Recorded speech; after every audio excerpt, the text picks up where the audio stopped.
ఈ రోజు మనము కొన్ని సామెతలు చెప్పుకుందాం. మొదటిది, అడగనిదే అమ్మైనా పెట్టదు. అర్థం, మనం నోరు తెరిచి అడగనిదే మన అవసరాలను ఎవ్వరూ గుర్తించలేరు. మనం నోరు తెరిచి అడగందే మనకేం కావాలో అమ్మకు కూడా తెలీదు. కాబట్టి మనకేదన్నా అవసరం వచ్చినప్పుడు అడిగి తీసుకోవాలి అని ఈ సామెత అర్థము. రెండవది, కూసే గాడిద వచ్చి మేసే గాడిదను చెరిచినట్లు.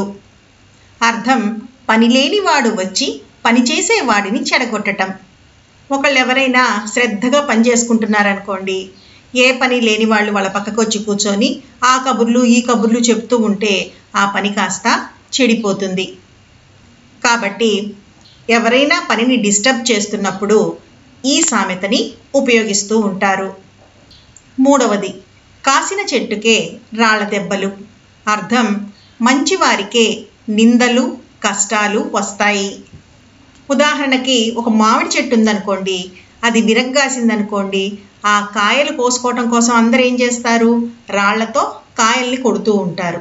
అదేవిధంగా ఒక మంచివాడు మంచి పని చేస్తుంటే చెడ్డవాళ్ళు ఏం చేస్తారు, అతను చేసే పనులలో లోపాలు ఎంచుతూ అతనిని నిందిస్తూ అనేక కష్టాలకి గురి చేస్తూ ఉంటారు.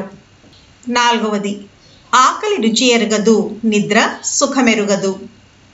అర్థం, బాగా ఆకలి వేసినప్పుడు పచ్చడి మెతుకులు కూడా అమృతంలాగా అనిపిస్తాయి.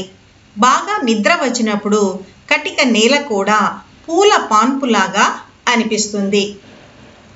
మీకు ఎప్పుడైనా బాగా ఆకలేసిందనుకోండి, అప్పుడు ఏం చేస్తారు, కూరుందా పప్పుందా వీటి గురించి ఏమీ ఆలోచించరు. అవి ఏమీ లేకపోయినా పచ్చడి వేసుకొని అన్నం తినేస్తాం. అప్పుడు ఆ పచ్చడి మెతుకులు కూడా మనకి ఎలా అనిపిస్తాయి, అమృతంలాగా అనిపిస్తాయి. అదేవిధంగా ఏ ఫంక్షన్కో పార్టీకో వెళ్ళొచ్చామనుకోండి, బాగా అలిసిపోతాం కదా, అప్పుడు అక్కడ పరుపు ఉందా దిండుందా ఏమీ చూసుకోం. బాగా నిద్ర వస్తుంది కాబట్టి కటిక నేల మీద కూడా పడుకొని నిద్రపోతాం. ఐదవది, చెవిటివాని ముందు శంఖం ఊదినట్లు. అర్థం, ప్రయోజనం లేని శ్రమ. ఒక మూర్ఖుడు ఉన్నాడు అనుకోండి, అతనికి ఎన్ని మాటలు మంచివి చెప్పినా చెవిలో దూర్చుకోడు. అలాంటప్పుడు ఈ సామెతని ఉపయోగిస్తుంటారు. అతనికి ఎన్ని చెప్పినా ఉపయోగం లేదు అని దీని అర్థము. ఆరవది, అంతని ద్రాక్ష పళ్ళు పుల్లన. అర్థం, దొరకని దానిలో లోపాన్ని ఎంచడం. ఉదాహరణకి మనము ఒక వస్తువు కావాలనుకున్నాం అనుకోండి, ఆ వస్తువు చాలా ఖరీదైందనుకోండి, అది దాన్ని మనకి కొల్లేనప్పుడు ఆ వస్తువులో ఉన్న లోపాలని ఎంచుతూ ఉంటాము. ఆ సందర్భంలో ఈ సామెతని ఉపయోగిస్తారు. ఏడవది, గోరంతలు కొండంతలు చేయడం. అర్థం, చిన్న విషయాన్ని అధికం చేసి చెప్పటం.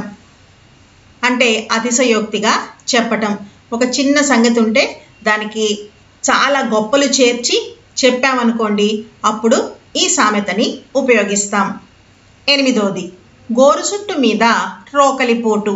అర్థం, కష్టాల మీద కష్టాలు రావడం. గోరుచుట్టు వచ్చిందనుకోండి, ఆ వేలంతా కూడా చాలా నొప్పిగా ఉంటుంది, ఏ పని చేయటానికి వీలుగా ఉండదు. అలాంటప్పుడు ఒక రోలు దగ్గర పనిచేస్తున్నాం అనుకోండి, ఇంతలో రోకలు వచ్చి దాని మీద తగిలితే ఇంకా నొప్పి పుడుతుంది. అదేవిధంగా కొన్ని కష్టాలు వచ్చినప్పుడు అవి తీరకుండానే మళ్ళీ మళ్ళీ కష్టాలు వస్తున్నాయనుకోండి, అప్పుడు ఈ సామెతని వాడతాం. తొమ్మిదవది, ఊళ్ళో పెళ్ళికి కుక్కల హడావిడి. అర్థం, అనవసరపు విషయాలకు చేసే హడావిడి. మనకు సంబంధం లేని విషయాలలో మనం హడావిడి చేస్తున్నప్పుడు ఈ సామెతని ఉపయోగిస్తారు. పదవది, ఎంత చెట్టుకు అంత గాలి. అర్థం, శక్తిని బట్టే ఫలితం కూడా ఉంటుంది. ఉదాహరణకి అంబానీని తీసుకోండి, ఆయనకి సంపాదన ఎక్కువ కాబట్టి ఖర్చు కూడా ఎక్కువగా ఉంటుంది. అదేవిధంగా ఒక మధ్యతరగతి వ్యక్తిని తీసుకున్నట్లయితే అతని సంపాదన కూడా కొంచెం తక్కువగానే ఉంటుంది కాబట్టి తక్కువ ఖర్చు ఉంటుంది. అలాంటి సందర్భాల్లో ఈ సామెతని వాడుతూ ఉంటారు. మరికొన్ని సామెతలతో మళ్ళీ కలుసుకుందాం. ఈ వీడియో మీకు నచ్చినట్టయితే లైక్, షేర్ మరియు సబ్స్క్రైబ్ చేయండి. కొత్త వీడియో నోటిఫికేషన్ కొరకు బెల్ ఐకాన్ను ట్యాప్ చేయండి.